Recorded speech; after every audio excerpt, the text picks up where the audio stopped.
gravando? Uh, já aí, maravilha. Então, novamente, boa tarde, minha gente, que delícia. Agradecer a presença de todas aqui, algumas pessoas ainda vão chegar.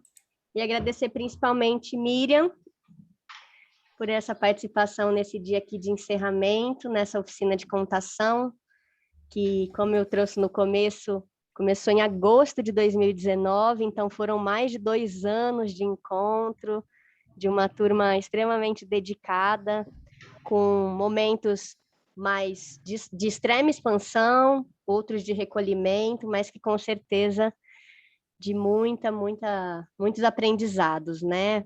Muitas pessoas passaram por aqui, muitas pessoas contribuíram, né? A Tina também está aqui hoje, aproveito para agradecer, que também já contribuiu com o encontro, assim como outros profissionais, parceiros, amigos da cidade. A gente andou de mãos dadas, né, gente? O tempo inteiro, mão na mão, fazendo a coisa acontecer e sabendo também que esse espaço acaba sendo mais um dos espaços de respiro nesse momento tão delicado que a gente enfrenta. Já já a gente volta, todo mundo aí no presencial, com abraços, beijos, histórias, mas a gente viu também que é possível alargar os tempos, mesmo à distância. Então, agradeço demais.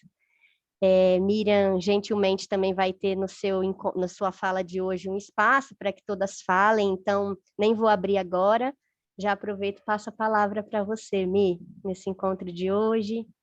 Gratidão pela sua presença, confiança, amizade e parceria de sempre.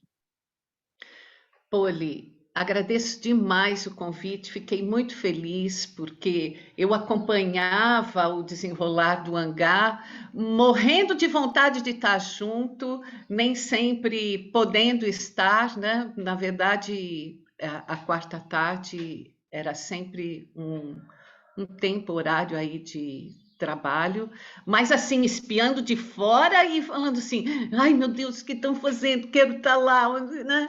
Então, uma oportunidade deliciosa estar aqui com vocês nesse dia de hoje.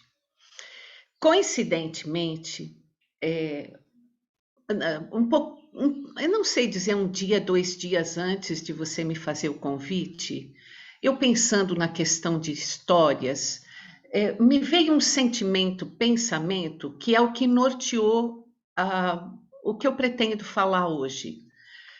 Porque a gente sempre, como contadora de histórias, insiste, fala na questão do repertório, das escolhas das histórias que queremos contar, que as histórias que escolhemos para o nosso repertório faz parte da nossa visão de mundo. A nossa visão de mundo é o crivo daquilo que a gente coloca em palavras e em expressão para poder levar o outro. E de repente eu me percebi, não com um repertório, mas eu, Miriam, sendo também feita dos pedacinhos dessas histórias que estão em mim. Isso foi uma virada. Eu falei assim, essas histórias me compõem. Eu não carrego essas histórias, elas já estão amalgamadas em mim. E com esse sentimento, com esse pensamento, eu escolhi as histórias mais significativas que eu tenho e eu não vou contá-las, eu vou comentá-las. Vou pedir licença porque, como eu, Claudete, Tina, convivemos bastante nos encontros da Fundação, então vocês conhecem muito do que eu vou falar, peço licença, né, um coração alargado para vocês ouvirem o que de mim já conhecem, mas e depois eu vou abrir, como a Poli disse, para essa conversa. Então, pretendo fazer uma conversa descontraída, com um retorno de vocês, e aí, caso nos comentários que vocês tragam apareça algum comentário teórico, a gente acaba fazendo, mas como todo princípio básico de uma contação de história, é uma troca, né? Se vocês tiverem um espacinho, Eu vou pedir para a gente se levantar e só fazer um espreguiçado, porque ficamos tanto tempo na frente do computador. Eu não sei se. Vamos chamar de preguiçosa. Eu faço menos atividade corporal do que deveria. Meu corpo clama por isso e eu acabo fazendo menos. Mas então vamos lá. Um minutinho de um espreguiçado. É só levar a cadeira para trás. A Tina e a Claudete conhecem, não sei se outras pessoas conhecem, mas aí vão comigo. Eu vou falar a primeira vez, na segunda vez a gente canta. Assim é ótimo. E vamos juntas. Meu Deus. Acho que é legal se quem for entrando deixar o microfone desligado, daí a atividade não se interrompe. Vamos lá, quem chegou agora chegou na hora certa. Abra os braços, sou um avião. Ai, já aproveita e espreguiça. Faz com que a mão puxe o braço a partir da coluna, né? Coluna. Me enlaço num abração e daí já dou uma pequena torção. Num ou para lá ou para cá, você solta e gira. Solto e giro, sou um carrossel. Estico e toco as nuvens do céu. Torço para frente, olho a palma da mão.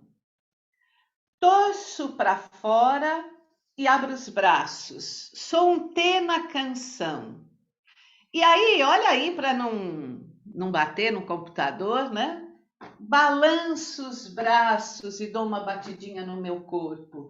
Balanço os braços e sinto, são longos, pesados, bonitos. E agora cantando. Abro os braços, sou um avião, me enlaço num abração, solto e giro, sou um carrossel, estico e toco as nuvens do céu, torço pra dentro, olho a palma da mão, torço pra fora, um T na canção. Balanço os meus braços e sinto, são longos, pesados, bonitos. Balanço os meus braços e sinto, são longos, pesados, bonitos. Ai, pode dar aquela espreguiçada geral, assim, ou aquele rebolado. E aí a gente volta para aqui, para frente da câmera. Essa canção, ela está no livro Dos Pés à Cabeça, da Thelma Chan. Ela fez uma música para cada parte do corpo. Então é bem legal, você já canta e já tem um movimento junto. Eu separei nessa primeira parte algumas histórias que eu vou comentar, não vou contar. E elas têm um sentido, um percurso. E é muito do que eu tenho refletido hoje. E aí, depois disso, a gente abre uma conversa. Então, o que eu vou trazer é muito mais no espírito de provocar uma interação, uma troca, do que trazer uma palavra definitiva, né? Quem me conhece, quem acompanha meu trabalho, sabe que eu sou apaixonada. Eu fui arrebatada pela história do barquinho, do Ilo Krugli, que é um teatrólogo, diretor, ator, faleceu recentemente, não sei exatamente 2, 3 anos, acho que um pouco mais. Essa pandemia tirou o tempo normal, né? A contagem do tempo normal da cabeça. E eu me lembro de ter visto o Ilo fazer essa história, Eu me lembro de, na minha juventude, ter conhecido a coleção Taba, que são revistinhas com disquinhos antigos, que hoje estão todas disponíveis na internet. Então, se alguém não conhece, coleção Taba é um tesouro, porque são histórias brasileiras e com músicos tipo Caetano Veloso, Chico Buarque, né? Essa turma cantando durante as histórias. E nessa coleção tem a história do barquinho.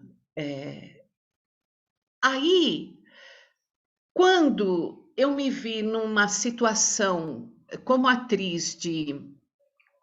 Sabe aquela vontade de você ter um trabalho dentro de uma maletinha e falar, vou para lá e para cá com esse trabalho que está no meu coração, que mora no meu coração? E a primeira história que eu escolhi contar foi a história do barquinho, que é a história de um barquinho que está ancorado e que nunca viveu livre, nunca viveu solto. E os personagens que ele acaba conhecendo vão passando por ele, porque ele está preso. O primeiro é um barquinho que sabe navegar, chama, fala, vamos descer rio abaixo, né? Vem, não posso, mas por quê? E o barquinho, amigo dele, olha e fala, você está ancorado. Então, primeira consciência, né, do que causa a prisão ou a não liberdade. Ele sabia que não podia andar, mas não sabia nomear o seu problema de não liberdade. Aí ele conhece a flor que passa boiando na frente dele, a irupê, que manifesta interesse por ele, pergunta o nome, como é que ele está, como é que ele vai. Imediatamente, aqui eu acho muito legal, principalmente quando eu trato a história com criança depois, não é amor, né? Não é amor homem-mulher, homem-homem, mulher-mulher, tanto faz. Amor é uma amizade que se forma. E esse sentimento a criança tem muito forte, né? Ela desenvolve esse querer, esse gostar. E a flor vai embora, ele não consegue ir atrás, está preso, passa por ele uma borboleta que ele quer que continue conversando com ele, ela fala, de jeito nenhum, a vida é curta, eu tenho muito mais o que fazer. Então esse ensinamento cai muito fundo dentro dele, a vida é curta. E hoje, que nós estamos comemorando 30 anos de Fora do Sério, que é o grupo de teatro que eu participo, o projeto chama 30 anos, um instante, e a vida é um instante, né?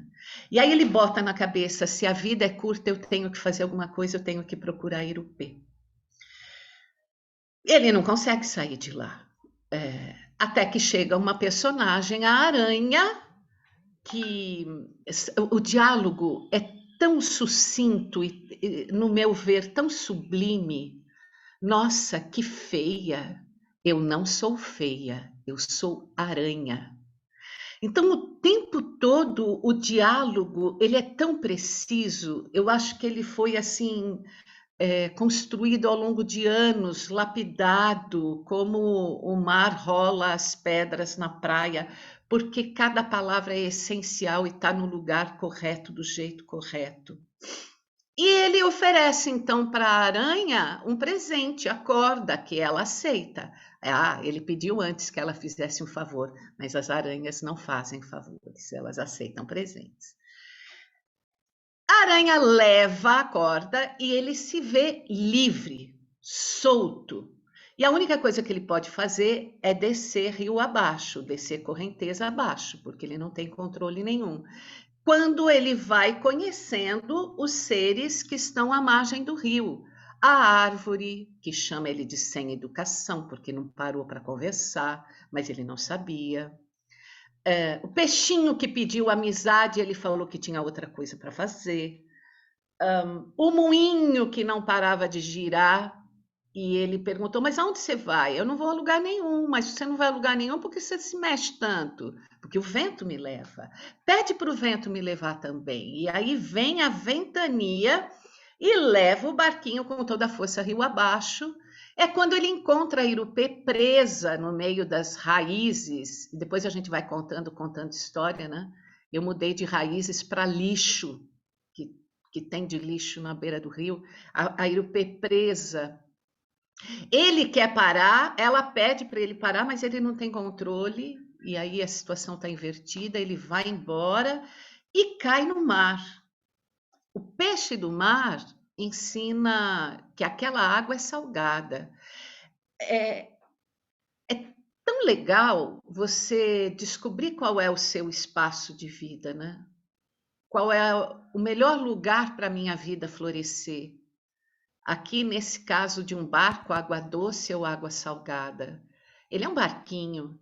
Então, esse mar gigantesco é muito grande para ele viver. Ele conhece um barcão que vai à China e pergunta por Irupê e o barco fala que não conhece esse barco. Ele fala, não é um barco, é uma flor. Ou seja, nem tudo que conhecemos é repartido entre todos os outros, né? O que cabe na nossa cabeça não é o mundo.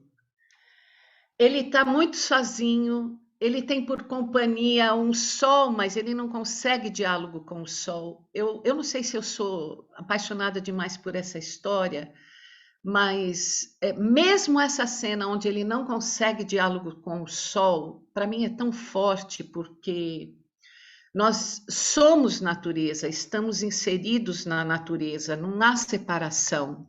E, no entanto, hoje a gente não consegue ter esse reconhecimento, né? E depois disso, ele conhece o barcão gigante transatlântico que o ofende, que o humilha, que pergunta se ele, como é que ele pode querer chegar do outro lado do oceano se ele não tem tripulação. E o barquinho não sabe nem o que é tripulação.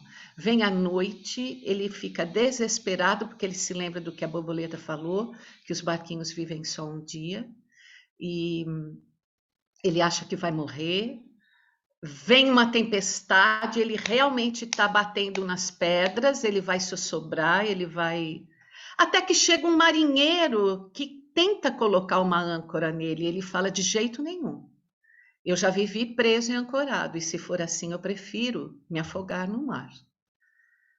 E o marinheiro tenta falar para ele que não é desse jeito, que você pode escolher manejar a âncora, mas não tem jeito. Aqui eu acho um pedaço demais da história. O barquinho sai da história, né? Ele sai da história. Então, essa quebra é muito legal. Ele até intima alguém da plateia, um espectador, pega o meu lugar, ela não está fazendo nada. E o narrador fala, como não? Participação, audiência é fazer alguma coisa, né? Mas aí o marinheiro fala, se você quiser navegar, se você quiser realmente navegar, você tem que ter a âncora, porque você escolhe quando você vai, quando você vem. E aí ele pergunta se o marinheiro saberia levá-lo ao rio e encontrar Irupê. E o marinheiro diz sim. Então ele aceita a âncora. Então ele consegue esse domínio interno para conseguir aquilo que ele deseja. E ele volta e encontra Irupê. E aí é uma das frases que eu acho mais lindas. O dia de hoje não vai dar para contar tudo que eu tenho para dizer a você das experiências que eu aprendi. Não é com essas palavras, mas é com esse sentido.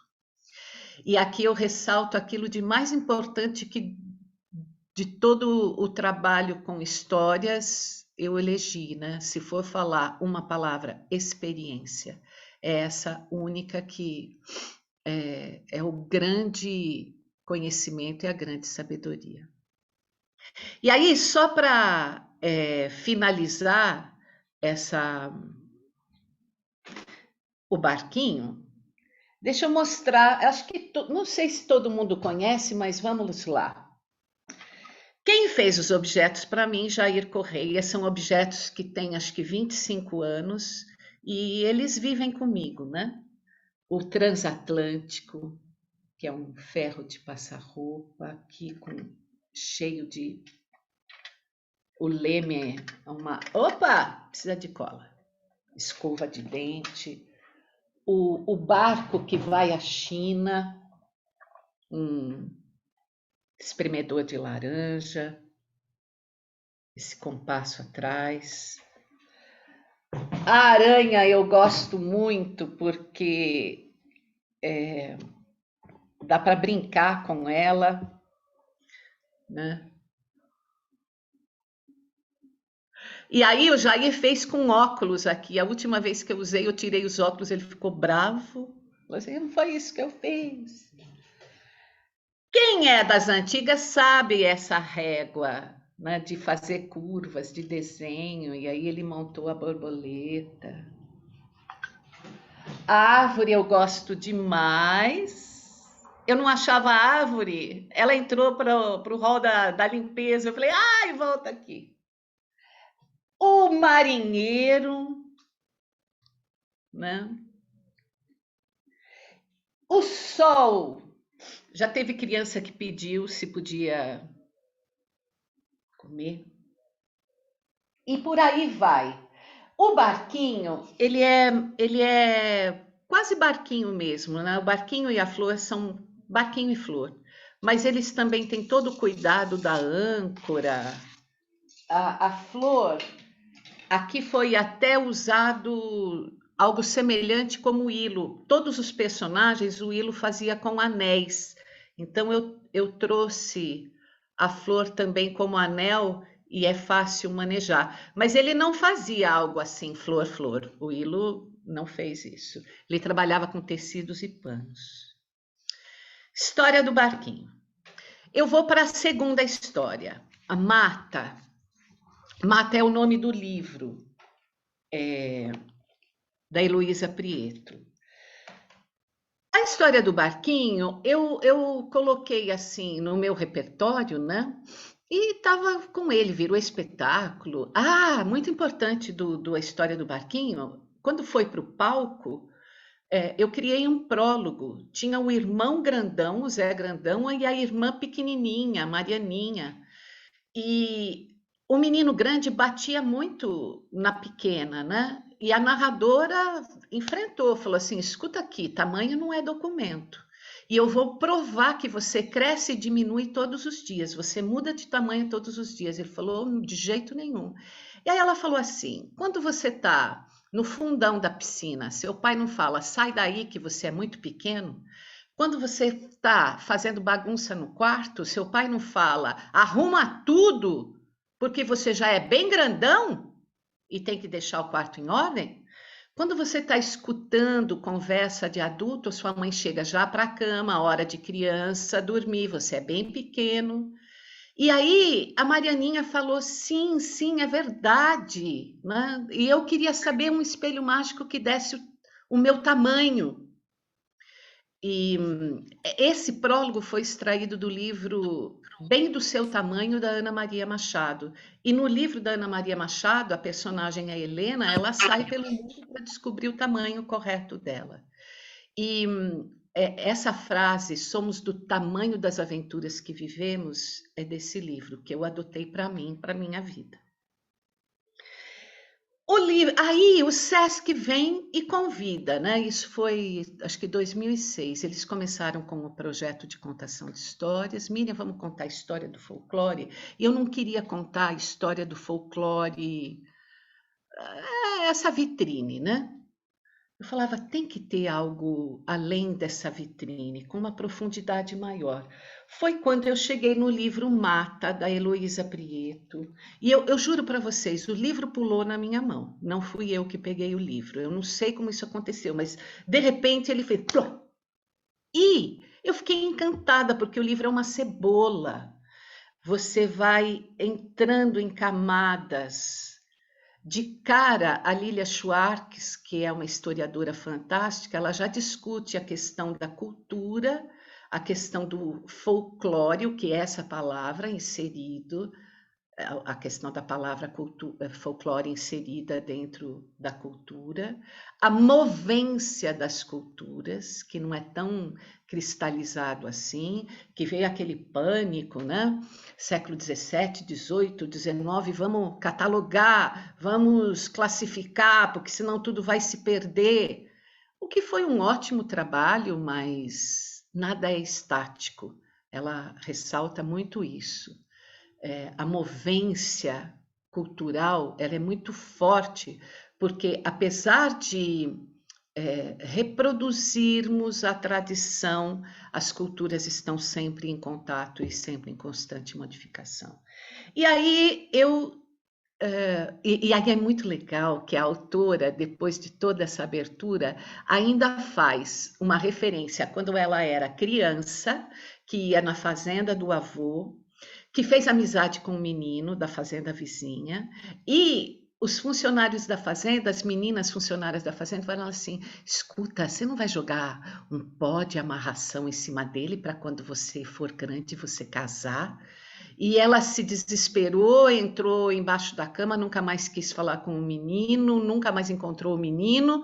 E foi quando ela estava na USP, na faculdade, que um outro professor falou: escuta, existem coisas que até o seu duvida, porque ele comentava que dentro da USP tinham jogado pó de jararaca em um professor e aquilo tinha causado um transtorno, porque a pessoa fica completamente tresloucada. Ela falou, hein? E aí ela descobriu a encantaria. E durante vários anos eu fiquei buscando o estudo da encantaria. Por quê? A encantaria, ela é brasileira, ela é o encontro da cultura africana, indígena e europeia, principalmente a cultura europeia trazida pelos marinheiros que navegam esse mundo todo. E foi aqui no Brasil que o Caldeirão mexeu tudo e criou a encantaria. E quando eu liguei para a Heloísa Prieto e falei, escuta, eu gostaria de fazer a Dona Mariana, que é a senhora do livro que conta histórias, né? Ela falou assim, escuta, mas você está pedindo direito autoral para mim? A Dona Mariana não é uma personagem, é uma entidade.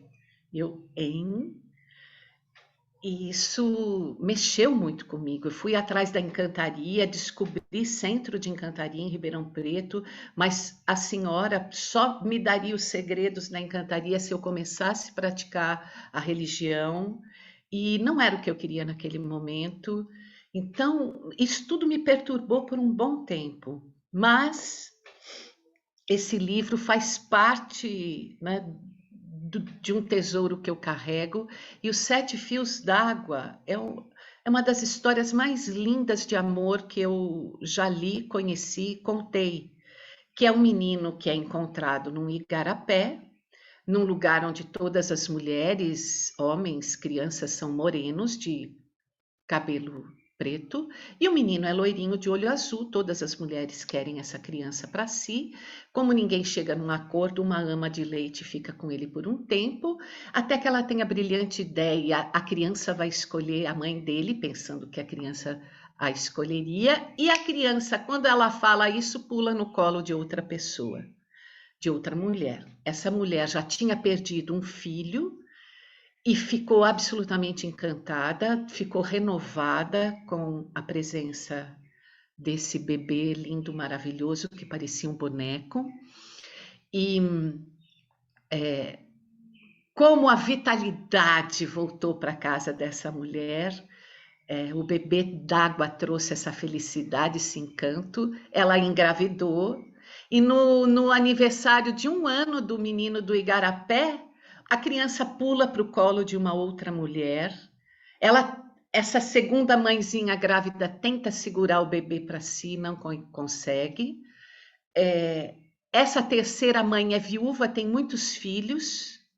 Esse bebê d'água traz tanta felicidade para ela que a pele muda, o cabelo muda, o olho muda, aparece uma fila de namorado e ela escolhe a dedo qual ela quer. E na festa de casamento,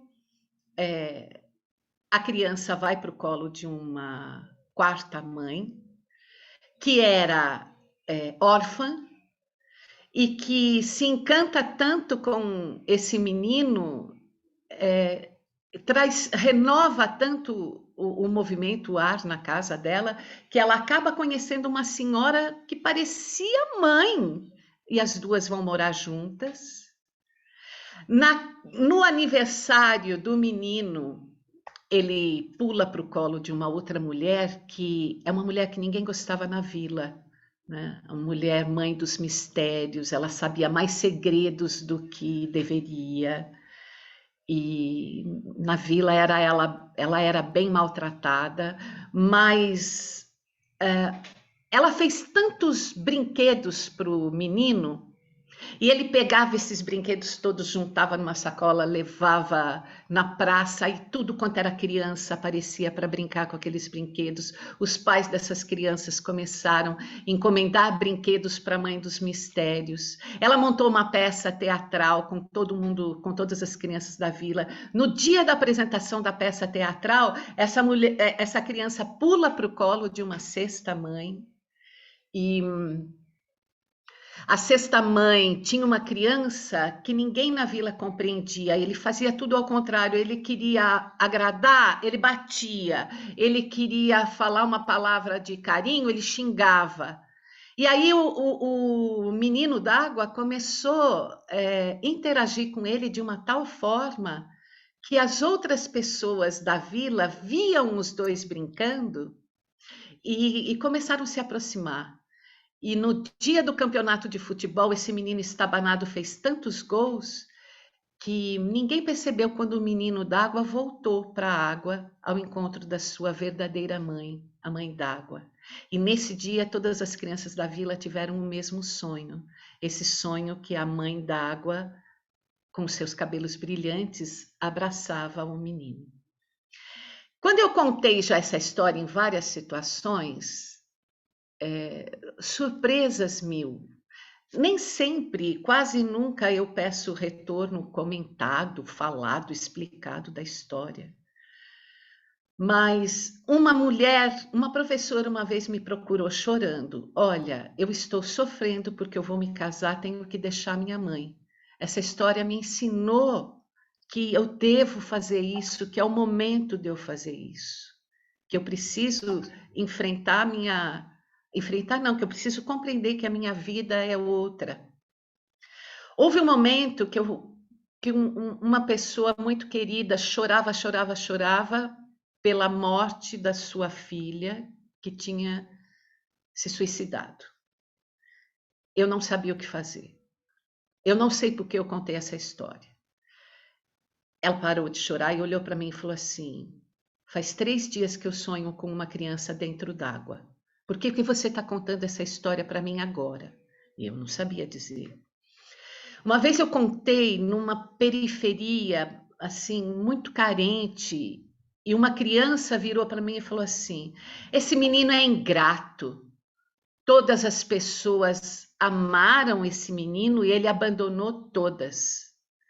E eu fiquei assim, chocada, porque não está certo, não está errado. É uma outra visão. E como cada história não tem o seu porquê, né? Nós fazemos da história aquilo que a gente quer. E aí eu me perguntei quanto de sofrimento e abandono essa criança vivia para ter esse tipo de conclusão em relação ao menino do Igarapé, né? Enfim, Sete Fios d'Água faz parte da minha vida. A Pipa e a Flor, do Rubem Alves, é uma história que eu tenho muito apreço por ela, porque ela me lançou um desafio. E eu não sabia resolver o desafio. E aí, quando eu consegui, eu fiquei muito feliz. A história tem 2 partes. Primeiro, todo um preâmbulo de informações sobre uma pipa, como faz, como deve ser, levinha, travessa. E a história começa com uma pipa presa numa flor. E eu sempre, onde eu estava contando a história presencialmente, eu procurava uma árvore ali por perto. E eu começava assim, sabe aquela árvore na pracinha, daquele jeito, não sei o que lá? Sim, tem uma pipa presa nela. Aí um dia uma criança falou assim, eu vi! Eu falei assim, nossa, que legal, a história começou bem. E aí, todo um desenvolvimento da história da pipa em relação a uma flor. Essa história contém um paradoxo bem bacana, né? A pipa, para voar, precisa de uma mão que segure a linha bem forte. Porque se não houver esse lugar de que a linha está presa e que trabalha com o vento e que entende a força do vento, a pipa não sobe. E se cortar a linha, ela vai cair. Se soltar a linha, ela vai cair, né? E a pipa ficou encantada com uma flor e quis que a flor segurasse a sua linha. E no começo foi maravilhoso, né? Só que depois a flor começou a ficar com ciúme e com inveja e foi recolhendo a linha e a pipa só podia voar no quintal. E aquilo foi muito ruim para a pipa. Até que finalmente um dia, ela aproveitando uma ventania muito forte, não, errei. A história se desenvolve até aí. E aí o Rubem Alves, no livro, conta 3 finais. O final de quê? A pipa fica presa nas mãos da flor para sempre, e uma brigando com a outra, e uma xingando a outra. Final 1. Final 2. É bem legal todo o livro, né? Eu estou passando por cima da história, porque ao desenvolver a história, o Rubem Alves fala o que é feitiço, que é quando a gente se esquece de si mesmo e vira uma coisa só. Por exemplo, a princesa enfeitiçada que só falava palavrão, o príncipe enfeitiçado que virou sapo e não sabia voltar a ser príncipe de novo, só sabia ser sapo. E uma pessoa enfeitiçada pela outra que se esquece de si mesma, que já não trabalha o seu eu, mas só vive pelo outro. E aí, o segundo final, a flor, na verdade, estava enfeitiçada. E ela quebraria o encanto quando conseguisse dizer não à sua inveja. E nesse momento, ela voltaria a ser quem ela era, uma borboleta. É muito legal, deixa eu ver se eu acho rápido aqui, a definição de ciúme e inveja. Inveja é ficar infeliz vendo as coisas bonitas e boas que os outros têm e nós não. Ciúme é a dor que dá quando a gente imagina a felicidade do outro sem que a gente esteja com ele. Eu várias vezes pedi para as crianças me dizerem o que é ciúme, o que é inveja, e é bem legal as respostas que aparecem. Enfim, a flor, quando não sentiu nem inveja nem ciúme, quebrou o encanto, se transformou numa borboleta e pipa e borboleta foram voar por aí. E o terceiro final, a pipa, aproveitando de um descuido da flor e uma ventania, partiu, foi embora, e as duas viveram separadas, isoladas. E eu tinha que resolver esse desafio dos 3 finais. Foi quando eu criei a cédula. O primeiro final das brigas, o final vermelho. O segundo final da flor borboleta, amarelo. E o final, cada uma para o seu lado, o final branco. Todo mundo presente na sala ganhava uma cédula composta dessas 3 cores. E no final eu insisti em dizer, não tem certo, não tem errado, tem a escolha que você quer fazer. E as cores eram levantadas, né? Normalmente o amarelo, se a turma era principalmente feita de crianças, era a votação, mas tinha vermelho e tinha branco. E tinha uma vez uma pititica de acho que de uns 3 anos que escolheu o vermelho e aquilo me abalou muito. E eu cheguei para ela e falei assim, por que você escolheu o vermelho? Porque é a cor mais bonita. Aí eu falei, tá tudo bem, tá tudo certo. Mas, quando eu já apresentei para adolescentes, eles em peso escolheram o vermelho e era nitidamente para provocar, né? Não é a vida que eles querem para si, mas é para provocar, vou te abalar, tem isso, né? Bom, depois da Pipa e a Flor, eu quero falar da Ema e o Sonho, que é uma história que eu já contei tantas vezes e de tantas maneiras. Já contei com o meu corpo, já contei com dedoches e já contei sozinha com músicos convidados. A música foi feita com o Luizinho Gonzaga, que é um músico que eu amo de paixão. E eu falei, Luizinho, faz a música. Não, nós vamos fazer junto. A Luizinha, não sei compor nada, sabe? Vai falando. E aí, mais ou menos, é assim. Antes de eu contar a história, eu explico quem é, o que é uma ema, que bicho é a ema, porque é importante demais e isso o livro não traz. A ema é um bicho enorme, grandão, um pescoço comprido, uma carinha pequena, uma asinha curta, que não permite que ela voe, um corpo, e aí eu faço brincadeira porque eu sou essa pessoa grande, gorda, né? E aí é legal rebolar o bundão. E aí eu conto que a ema não consegue voar, a ema não consegue nadar e a ema não consegue cantar. Ela é uma ave, mas ela também não canta. E aí, falado tudo isso, eu já faço uma música interativa com as crianças, né? A ema é um bicho esquisito, mas é bonito, é bonito. A ema é um bicho esquisito, mas é bonito, é bonito.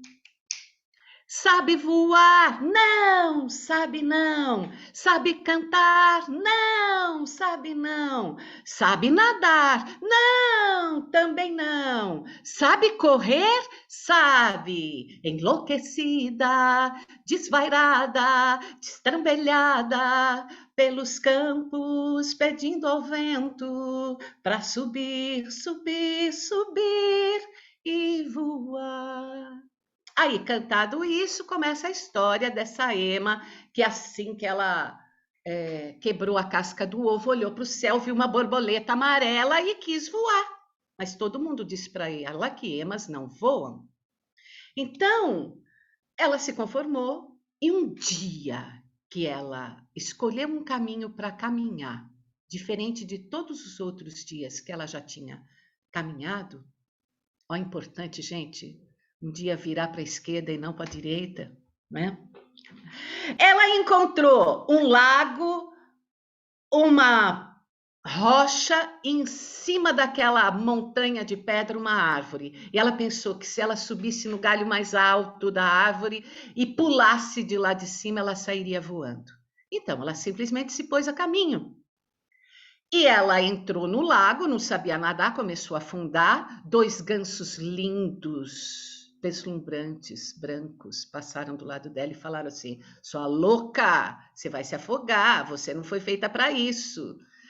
E ela olhou aquela elegância toda, viu que não tinha nem um pouquinho daquilo, e depois que eles foram embora, ela tentou meio imitar, meio que afogando, bebendo água com muito sacrifício, ela chegou na rocha. Ventava muito E ela resolveu descansar um pouco. Aí, ela viu um lagarto agarrado na rocha, que perguntou o que ela estava fazendo ali. Ela contou a história, ele falou, não faça isso, você é louca. Lá em cima é muito perigoso. O que que tem? Não sei, nunca subi.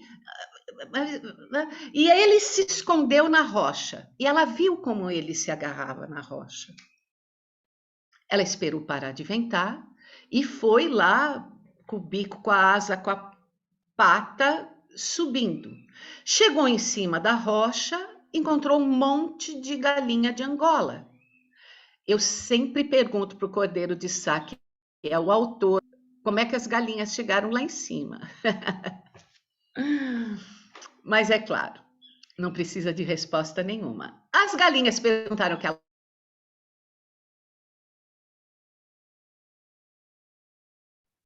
acharam de dar risada, tiraram sarro. E ela percebeu como as galinhas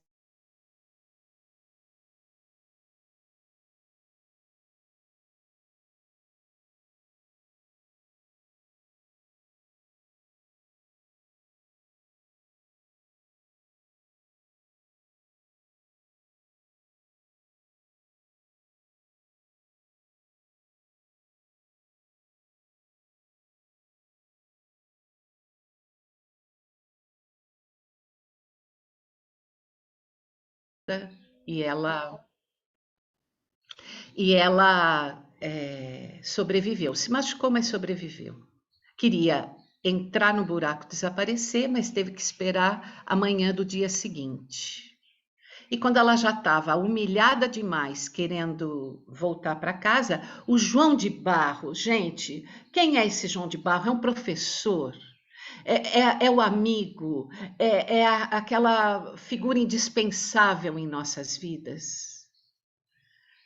Nós, contadores de história, que observamos e que levamos muitas vezes aquela palavra preciosa, indispensável no momento certo.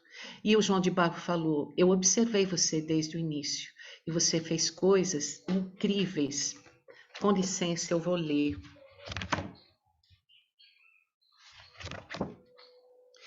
Você teve coragem de acreditar em si mesma, aprendeu coisas novas, soube esperar pelos melhores momentos para se arriscar, planejou os caminhos e se adaptou a cada novo problema que apareceu. Tudo isso em um só dia. Aí também tem a observação da prudência, né? É claro, pular de um galho esperando voar não foi uma ideia tão boa, mas você nadou, escalou, subiu numa árvore e nenhuma outra ema faz isso. Nesse momento as galinhas emudeceram. E aí vem esse final que eu choro cada vez, porque é de uma beleza. Ele fala assim, alguns bichos contam que no final a ema voltou sozinha para casa. Mas se você, assim como eu, acreditar... não, para, Miriam. Isso que dá não contar a história, comentar. A gente faz assim, né? Vai para frente, vai para trás. Depois que a Ema ouviu isso do João de Barro, ela ficou tão feliz, tão feliz, tão feliz, que ela começou a dançar. Dançar, gente, não esquece. E começou a bater as asas de um tal jeito que ela nunca tinha batido, que de repente ela percebeu que estava voando. Mas, claro, alguns bichos dizem que ela voltou andando. Mas se você, como eu, acreditar nesse final, vai saber que a Ema voltou para casa rodeada de lindas borboletas amarelas. E como eu já fui junto com o Sá para lá e para cá contar essa história, e ele fala de onde nasceu essa história, ele diz, Miriam, essa Ema sou eu e é a minha vida. Eu só não entrei em briga com ele falando que era a minha vida e que era eu, porque ele é o autor, né? Mas ele fala, quando eu quis escrever meu primeiro livro, vieram os escritores a quem eu fui recorrer ajuda e falaram que eu não tinha condições. Vieram a família e falou assim, esquece, você vai perder muito dinheiro. Vieram todos os outros que tiraram muito sarro, e ele diz, né? Eu quis, eu fiz. E a história não precisa dessa explicação, mas nesse momento eu estou repartindo comentários, né? Fiz todo esse percurso de histórias que engrandecem, enobrecem a alma, o dia a dia, a força, a vitalidade, a injeção de ânimo, mas o percurso do meu desenho, ele passa por este livro aqui, ó. A Assustadora História da Maldade, que eu nunca passei das primeiras páginas. Eu não tive condição de enfrentar a assustadora história da maldade. Por um momento, eu quis saber mais da a natureza da maldade, porque a humanidade produz horrores tão grandes. Mas eu não tive, eu realmente não consegui. Recentemente, antes da pandemia, buscando uma história para um novo espetáculo de teatro, eu cheguei neste livro fantástico, O Mês da Gripe, Valêncio Xavier. Não é um livro comum, é um livro cheio de contos, de histórias, de desenhos, de fotografias, de comentários, de jornais antigos. E no meio desse livro ele fala sobre a gripe espanhola, antes da pandemia nossa. Aquilo tinha mexido muito comigo, eu estava com vontade de fazer alguma coisa sobre a gripe espanhola. E também no meio desse livro, eu cheguei no O Mistério do Homem Macaco, como tudo começou. E aí, licença também para comentar essa história brevemente, né? Um dia um homem estava no meio do mato à procura de caça e um calor sobrenatural, e ele não conseguia encontrar caça nenhuma. O cão ia junto, morrendo de sede, ele cortava cipó para beber água.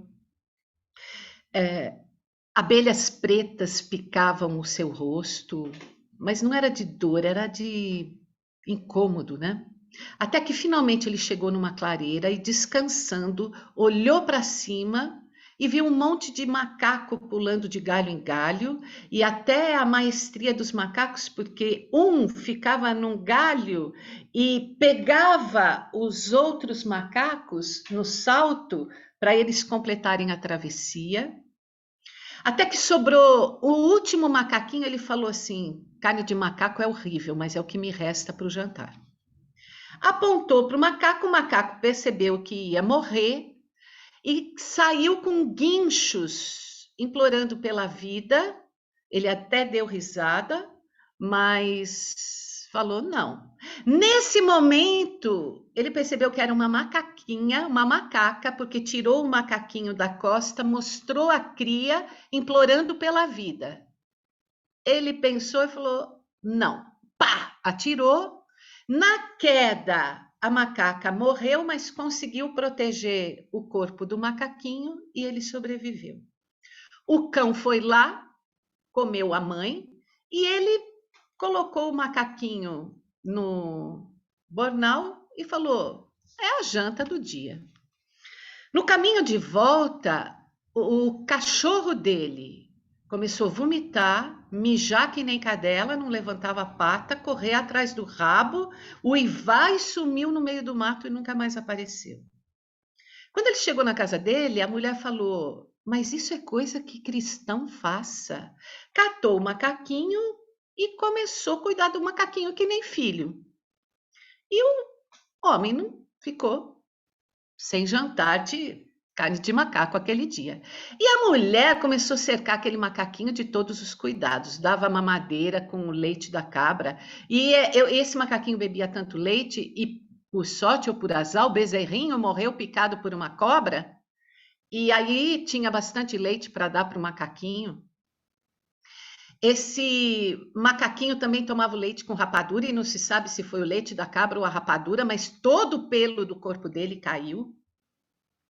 E essa mulher ia para baixo e para cima com esse macaquinho, na cozinha, na roça, na cama. O macaquinho dormia colado nela, e como ele estava peladinho, parecia até bebê, mas ele tinha um pintão.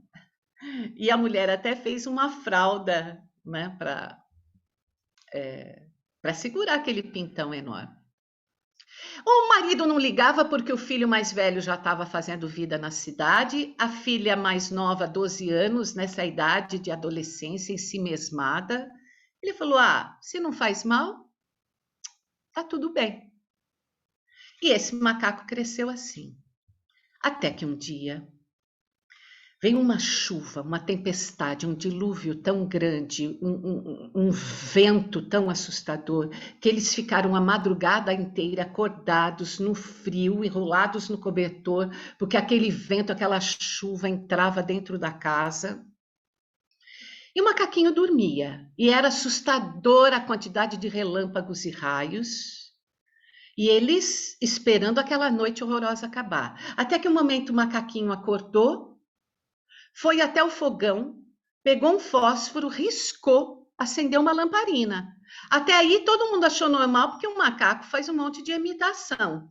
Mas a chama da lamparina não mexia com tamanha ventania. Ele se aproximou de todo mundo e com voz grossa falou: "Eu me chamo João da Silva." E aí todo mundo se borrou de medo. Ele tirou o pintão para fora, fez um mijo naquele casebre, abriu uma rachadura, um buraco no meio daquela casa, caiu um raio naquele instante gigantesco, e o flamboyant, que era a coisa mais linda daquela terra, foi para o chão, e mesmo com a chuva não apagava o fogo do tronco que queimava. Esse macaco quase gente foi levado para o batismo, mas o padre enlouqueceu no dia do batismo. Na escola, a professora abortou de tanto sofrimento. Ele fez mal e abusou da filha do casal. A mulher morreu de desgosto. O Pedro, o filho mais velho na cidade, foi acusado de um crime que não cometeu por culpa desse João da Silva.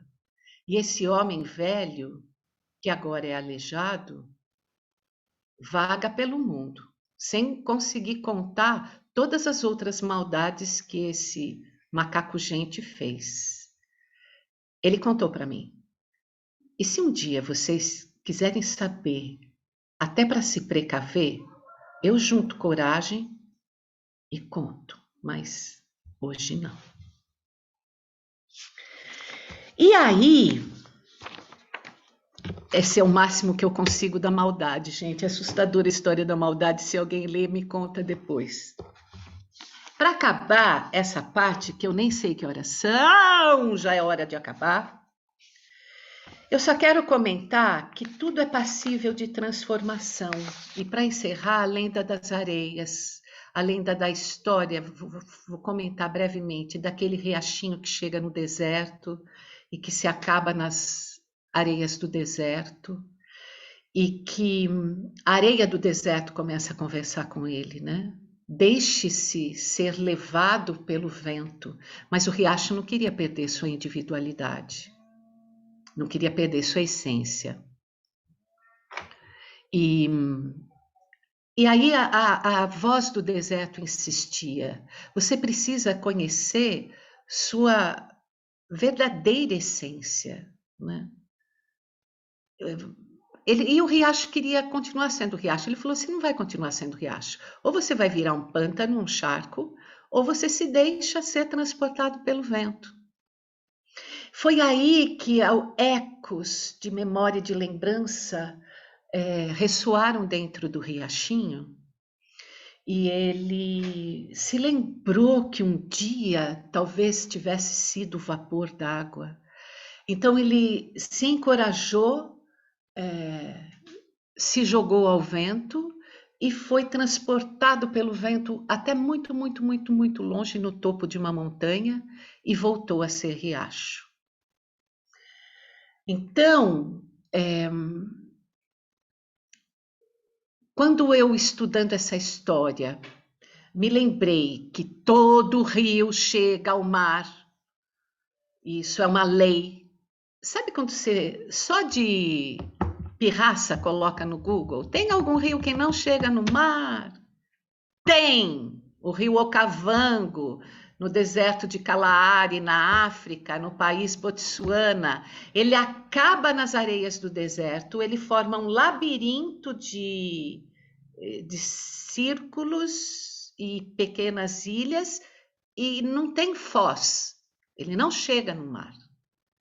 Ele evapora.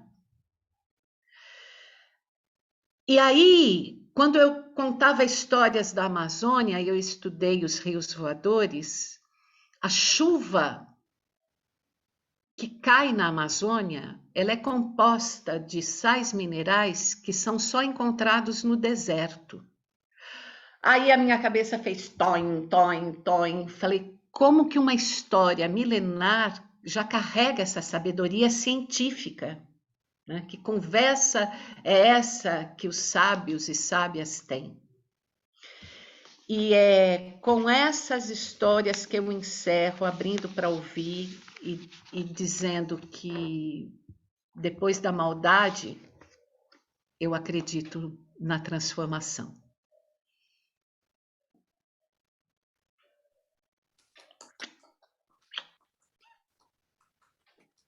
Passei, Poliana. Passei para Poliana não, para Poliana, para quem quiser falar. Poliana, e deixo com você também esse encerramento quando você achar adequado, tá? Eu só gostaria de, quem fosse falar, fizesse o seguinte, uma autoapresentação, saudação. Eu sou fulana, meu nome significa isso, venho de terras de não sei da onde, uma breve autossaudação.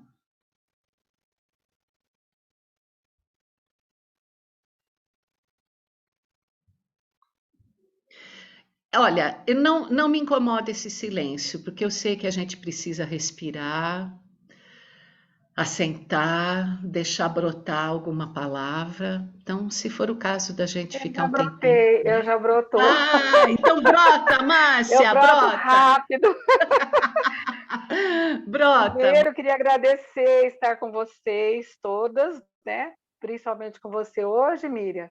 E sei que a gente tem muita coisa em comum, porque eu também fiz Ilo Krugli, só que eu fiz a história de lenços e ventos com ele no Rio de Janeiro, na minha formação na Escolinha de Arte do Brasil. E com a Ana May Barbosa, com Augusto Rodrigues, aquele povo maravilhoso. Um outro elo de ligação que nós temos, que eu tenho certeza que sim, que é o Guto Albanês, que é meu primo, né? Que eu sei que ele é querido de vocês também. E aí, bem, eu sou a Márcia, que gosto de tudo.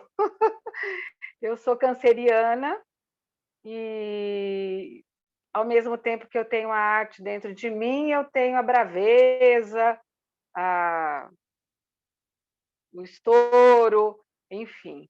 Adoro a arte, né? Sou formada em artes e tive a escola há muitos anos. Mas agora continuo buscando aí coisas para ampliar meu conhecimento e a minha vida artística. Obrigada, Miriam, obrigada a todos. Vandresa, adorei te ver, fazia tempo que eu não te via. Beijo, querida. Eu sou Tina Oliveira, contadora de histórias, que fiquei muito emocionada, Miriam, com essa sua linha de pensamento, de fazer uma coisa com as histórias que te encantaram, que te agarraram para você ser contadora de histórias. Essa coisa que eu sinto também. Mas enquanto eu fui anotando as suas histórias, aquelas que te fizeram você, como Miriam, como dentro de você essas histórias, eu ficava assim, nossa Senhora, quais serão as minhas? Quais são as minhas? Nossa Senhora, quantas são as minhas? E as minhas são muito diferentes, as minhas loucuras de contação de histórias são outras coisas que me grudam quando eu vou escolher. Isso aí eu achei maravilhoso, acompanhar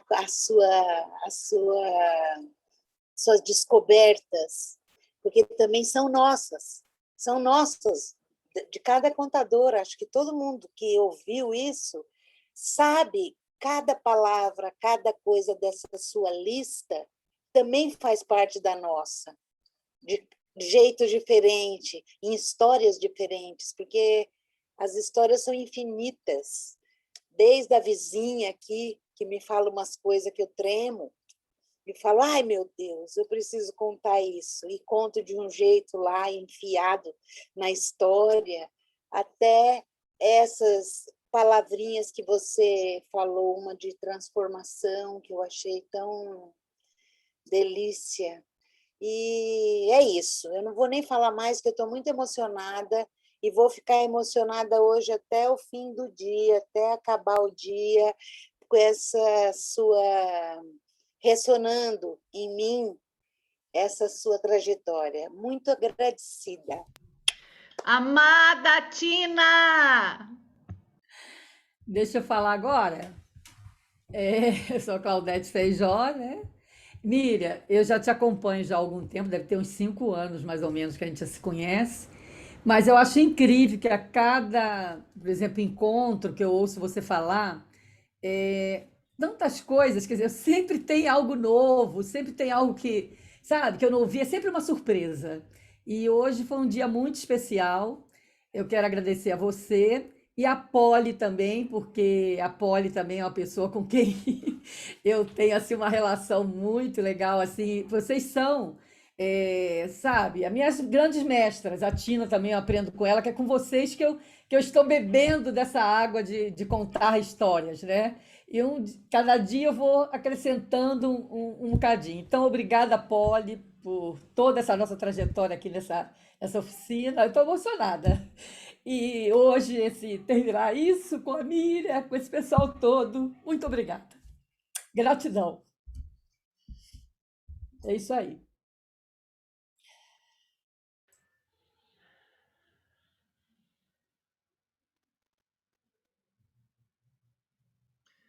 Claudete, rodinha no pé. Ai, meu Deus. Eu falo, Claudete, isso é um pedido de socorro. Me convida, porque eu sou, acho que, mais estática do que gostaria. Me convida. Gente, eu quero falar. Oi, olá. Estão me ouvindo? Sim, Jô. Eu desliguei a câmera, porque assim, eu estou numa correria aí de apresentação de espetáculo, que daqui a pouco estarei no palco. Mas eu não podia perder esse último momento, né? Vocês todos sabem o momento que eu estou vivendo. Mas assim, quando eu vi você pela primeira vez, que foi o convite da Poliana, eu me emocionei demais. Falei, nossa, que mulher linda, gente, eu quero morrer contando história dessa forma, dessa beleza, a classe, o jeito que você contava. É tanto assim que foi através de você que eu conheci o Ivan, estou lá no curso dele de barbante, maravilhoso. Eu não voltei ainda, mas vou retornar, estou retornando aos poucos. E assim, essa questão da história é muito linda. Você me emocionou hoje, porque assim, eu estou com o espetáculo Palhaça Conta Cena. Aí tem um momento que eu conto a história Maria que Ria, da Rosinha. E aí no final eu digo assim, mas na verdade o espetáculo é minha história, entendeu? Aí no final eu digo assim, e você, qual é a sua história? Mande para mim, quem sabe a sua história eu conto aqui no palco. E aí eu lancei isso essa semana e a pessoa disse, ó, Jô, eu vou mandar minha história, Jô Peteleco, para te contar a minha história. Isso é muito interessante, é muito forte quando a gente lança isso para o nosso público, né? Porque cada um tem a sua história, tem a sua vida. E a gente vê assim, não é fácil, é fácil e ao mesmo tempo difícil contar a história de alguém e contar também a nossa própria história, né? Assim, parabéns, Poliana, eu sei que esse mês de agosto você não pude participar, mas eu digo assim, vocês, quero agradecer a força que vocês têm mandado, porque as energias que vocês mandam para mim eu recebo, né? E aos poucos eu estou me reconstruindo, refazendo a minha própria vida. Muito gratidão mesmo. Eu vou ter que desligar e ficar ouvindo vocês, porque eu estou aqui me arrumando, porque eles vêm me pegar agora umas 10 para as 5. Eu me arrumo de palhaço, depois me transformo em contadora de história, é uma loucura. Gente, Deus abençoe vocês. Muita luz, muita luz, muita luz. Gratidão, gratidão mesmo. E obrigado, viu, Miriam? Sou apaixonada por você. Paixão de primeira vista.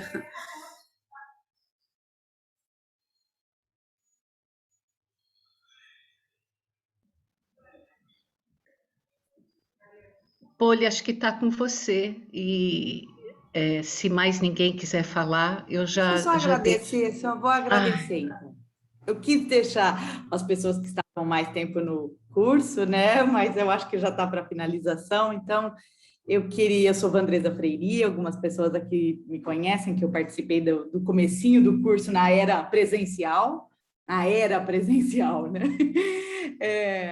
Eu sou produtora cultural e sou apegada às coisas boas da vida. Por isso, quando a Poli me convidou ontem, eu falei, gente, eu tinha uma reunião nessa hora, mas eu falei, eu vou rearranjar a minha agenda para estar com vocês nesse momento de celebração, porque eu acompanhei aí o trabalho dedicado da Poli e falei, vai ser um presente para mim estar com vocês. Então, eu agradeço essa oportunidade. Parabéns, Miriam, de novo. Uma delícia estar aqui com você, te ouvindo, te sentindo. Eu sou uma espectadora profissional, já tive a chance de te assistir várias vezes e quero assistir mais. Então, eu anotei tudo aqui, porque alguns aqui eu não te vi fazendo. Então, eu vou te cobrar onde vai ser, quando vai ser, quem sabe, para a gente poder vivenciar mais juntas, né, esse processo aí de encantamento. Encantaria ou encantamento? Encantamento, né? Obrigada por esse momento, Poli. Obrigada, Miriam, e um beijo para todo mundo.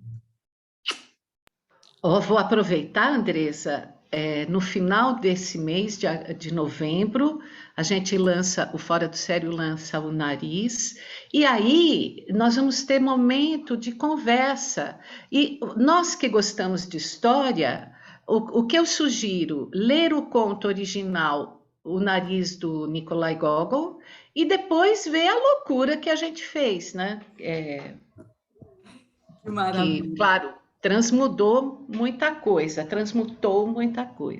Quando que é que vocês vão fazer? A estreia é 28 de novembro, vão ter 10 horários de exibição, porque vai ser um vídeo, né? É online. E aí nós vamos ter... Isso tudo a gente vai ainda divulgar, né? E aí teremos 2 momentos de conversa. A gente não quer discutir pós-exibição para dar tempo da pessoa absorver, receber, né? Senão fica muita explicação na sequência, e a gente não quer isso. Mas fica aí o convite. De você. Eu acabei de voltar de Inhotim, eu estava em Inhotim, e tem uma instalação lá, esse conto. E eu estava com o meu irmão, e o meu irmão me falou um pouco, eu não li o conto, mas ele me contou que é a história de um cara que busca o seu próprio nariz, né? Que perde o nariz. Perde o nariz. Essa é a sinopse. Então, já está na minha lista, porque esse assunto não é todo dia que alguém te fala sobre a busca do nariz, né? Então, eu vou buscar. Perde o nariz, encontra com ele na rua, conversa com ele. Adorei, já coloquei na agenda. Obrigada. Legal. Miriam, queridas, eu sou a Flávia e eu também quero agradecer muito. Eu também, assim, com todas as histórias aí que você nos trouxe, tão profundas, né? As histórias são os simbolismos da nossa vida e eu venho buscando essa profundidade também na minha e esse caminho de transformação, de coragem, né? De coragem, agir com o coração, né? E eu advoguei 10 anos. Eu, quando engravidei da Maria Fernanda, eu tive a coragem, né, de deixar a advocacia. Eu sempre tive a alma artística, né? Com meus 9 anos eu comecei a a declamar poesias, né? Eu ganhava todos os campeonatos de poesia, depois não deixaram mais eu declamar poesias, porque você ganha todos, você não vai mais participar dos campeonatos. Aí eu comecei só a abrir os campeonatos de poesia, sempre gostei muito também de dançar, cantar, e quando eu engravidei da Maria Fernanda, eu comecei a resgatar, né, toda a minha essência, né, da minha alma, através de muitas leituras, né, através de muitos movimentos aí de autoconhecimento e desse desabrochar, né, de nós mesmos.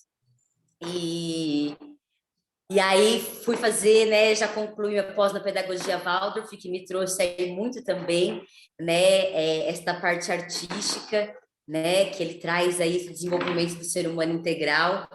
Então foi realmente muito especial escutá-la, toda a sua energia de todos aqui. Foi realmente muito profundo, muito encantador e de muita sabedoria e riqueza. Eu também sou muito grata e grata aí por todas aqui. E um grande beijo no coração e um abraço muito apertado. Parabéns! Ai, Maria Fernanda, que coisa mais linda que eu ouvi. Obrigada. De nada. Ai.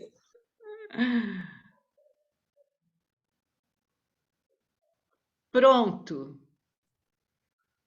Valeu o dia. A Maria Fernanda resumiu. Linda.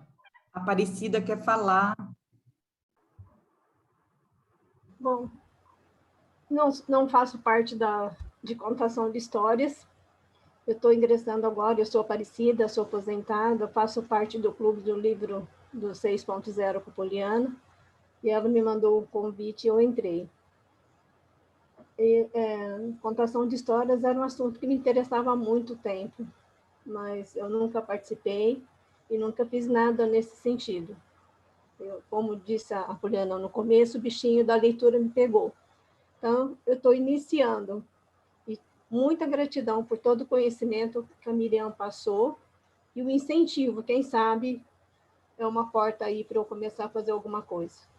Gratidão.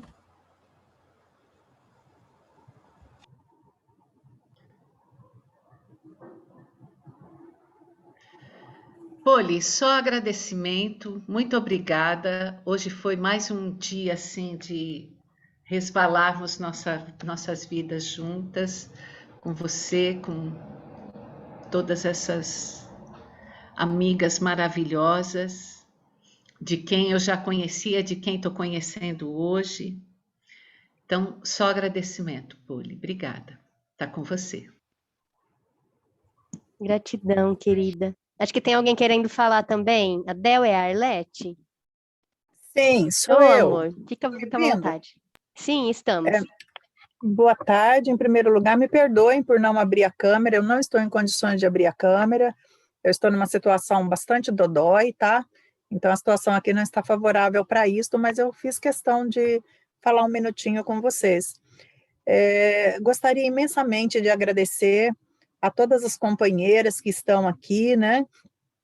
Por todo esse período que nós passamos juntos, que foi muito interessante nesse curso, nessa contação, e aprendendo um pouquinho com cada uma de vocês o modo de enfrentar a vida. A maioria de nós aqui temos mais de 18 anos, né? Eu acho que isto foi muito encantador, ver que existe muita vida depois dos 18, muita vida abusada, né? Essa vida, assim, de se encorajar, de não ter pudores, de não ter vergonha, de se lançar ao riso, à brincadeira, à graça, né? De se fazer presente em meio a público, né? Nós não tivemos, assim, momento de reflexão nessa questão de geração, né? De idade, quer dizer, me desculpem, pelo menos, talvez eu não tenha participado nesse momento, mas isso foi uma coisa que sempre me chamou muito a atenção, o termos mais de 18 e estarmos nessa situação de se expor ao público, de estar fazendo coisas novas, fazendo coisas diferentes, estar se recriando a cada dia, E com tudo isso, e em todo esse olhar, eu fui aprendendo muito com cada uma de vocês, meninas. Eu penso, Polly, que isso praticamente daria mais uns 2, 3 cursos só para pensar nessa vertente. Um outro agradecimento também que gostaria de fazer, né, pegando a palavra da colega ali em cima, que colocou um fechamento de ciclo e abertura de outro, que realmente seja abertura de vários outros ciclos para nós, mas um agradecimento especial porque vocês também, nós, fomos companheiras durante todo esse período tão difícil que vivemos, chamado pandemia, né? E foi esse barquinho que nós tivemos para navegar nessas águas, né? Então, enquanto muitos momentos aí fora, ali no ano passado, março, quando o mundo discutia as coisas, as piores coisas, né? Nós tínhamos esse momento de refresco da alma, que a gente se reunia para uma leitura, para um deleite, para uma palavra gostosa, para esse sonzinho de voz gostoso que a Polly tem, que traz, que acalma a nossa alma. Cada uma de nós passamos por vários perrengues, também peço desculpas que muito perrengues de vocês, em alguns momentos eu não estava bem e eu só vi alguém trazer ali a sua dificuldade, eu só elevava o meu pensamento em oração, mas muitas das vezes não me pronunciava ali no grupo, né? Porque às vezes falta palavras, né? Para o que dizer. E eu até brinco que não falta figurinha, né? Para tudo nós temos figurinhas para colocar, temos os emojis, né? Mas tem horas que não temos emojis que dê conta das ansiedades do coração, ou mesmo de palavras que elevem a nossa situação. Então, um agradecimento grande, porque num momento, numa passagem de um período tão difícil, nós, esse grupo, estivemos num momento tão lindo, né? Num momento de tanto refresco para as nossas almas. Para nós que tivemos os nossos perrengues, para nossa querida contadora Polly, que também teve os perrengues dela, um dia era a luz, outro dia era a mudança, outro dia era não sei o quê. Cada um de nós fomos colecionando, né, um rosário de perrengues, né? Mas um rosário, tantos rosários outros de deleite, de conquistas, de vitórias, de coisas muito lindas. E assim, a Polly, como sempre, né? Acho que muito zelosa e zelada pelo universo, não poderia ter fechado esse nosso ciclo com uma pérola tão bacana quanto a presença da Miriam. Então, Miriam, muita gratidão, eu não te conhecia, talvez tenha visto alguma coisa, mas não tivesse recordação, né? Eu cheguei já no finalzinho, mesmo por conta aqui dos meus tratamentos médicos aqui, não tive condições de entrar no momento, mas entrei no momento fantástico, que peguei o finalzinho ali da história da Emma e o começo da maldade, e você disse que quando se apresentasse, falasse um pouquinho de si. Eu sou mineira e bem do sertão, criada bem lá nas grotas, bem no sertão, que hoje em dia já nem existe mais sertão tão sertanejo quanto o que eu vivi, e essas histórias de maldade, elas faziam parte da nossa vida, né? Parte do nosso dia a dia, não digo a história no livro, mas a história contada oralmente, a história contada de boca, né? E eu não tinha conhecimento que existisse livro para essas histórias de maldade. Então, já estou ansiosa por conhecer o livro, né? E foi muito bom ouvir. Depois eu gostaria de assistir a gravação para aprender muito mais do que teve nessa tarde, mas assim, fantástico, Miriam, você foi o creme no café da tarde nosso, tá? Você foi a vanila, a vanilla, gratidão pela sua palavra, pela sua pessoa, pelo desprendimento de ter vindo trazer mais esses conhecimentos para nós e a sua presença. Então, minhas queridas, agradecer muito. Eu gosto de dizer que, às vezes, nesses momentos, a gente não para pensar que estamos, desde então, de quando começamos, daqui até a nossa eternidade, um marcado na vida do outro, né? Porque não é um antes e um depois. Então, em todas as nossas referências futuras, a gente vai dizer da Polly, a gente vai dizer do encontro com a Miriam, a gente vai dizer da participação num curso de contação de histórias. Então, estamos atrelados, casados, literalmente, de aliança para todo sempre. Gratidão, gratidão, gratidão. Poli, gratidão, minha linda. É Del, né? Eu estou enxergando muito mal. Del, eu Desculpe, anotei. desculpe. Poliana. Meu nome é Arlete. É que está só aparecendo o nome do notebook, perdão. Ah! É a empresa dela. Legal. Obrigada por dizer. Eu anotei, Poliana, zelosa e zelada pelo universo. Ó, adorei. A assustadora história da maldade não são histórias de maldade. É a história real do mundo. As guerras, as escravizações, as torturas, o que de real fizemos ao longo do percurso da humanidade, tá? Vou pegar. Ai, que delícia. Que coisa boa. Bem, me lembrei aqui muitas coisas, né, nesse encontro, nesse final aqui. É tão bom ouvir todas, né? Mesmo quem nunca esteve distante, né? Não consegue chegar no encontro, mas nunca esteve distante. A gente segue assim, irmanadas. E eu lembrei muito, vocês falando, eu fiquei lembrando muito da Lídia Ortelli, com quem eu falei hoje, mandei um vídeo para ela Na Terra Cantando, e ela mandou uma resposta linda, e ela sempre falou assim, né, sobre o brincar. Tenha coragem de dizer que o brincar não é para nada, ele é simplesmente para a gente ser feliz.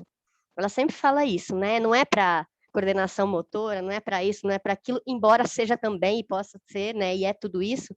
E aí eu fiquei pensando muito nas histórias, né? Que é isso. É para tanto que não se fecha, né? É para tudo em nós, né? E aí agora a Arlete falou isso de seguirmos, né, cravadas uma na vida da outra, e lembrei outra fala de Lídia, que ela fala assim, o corpo guarda a lembrança do feliz. Então, criemos juntas, porque ele guarda a lembrança de tudo, a verdade é essa, nosso corpo é marcado de todas as experiências. E que bom que a gente tem esse espaço seguro de fortalecer o afeto, né? Eu lembro também Miriam falou de experiência, e lembrei de um trecho do livro Tremores, né? Nota sobre a experiência do La Roça, que ele fala, é incapaz da experiência aquele que não se, a quem nada afeta, a que nada atravessa. E a gente está aqui totalmente atravessada por você hoje, Miriam, que nos atravessa de afeto, né? Naquele sentido mais lindo do afeto, que é se deixar afetar, se deixar ser atravessado pelo que o outro traz e proporciona para a gente, que entra e amplia, né? Suspende. Então, hoje aqui, a sua presença nesse encerramento é para a gente a possibilidade de tocar o céu, a possibilidade de parar o tempo, de sair do Cronos e poder viver aquele tempo bem delicioso, né?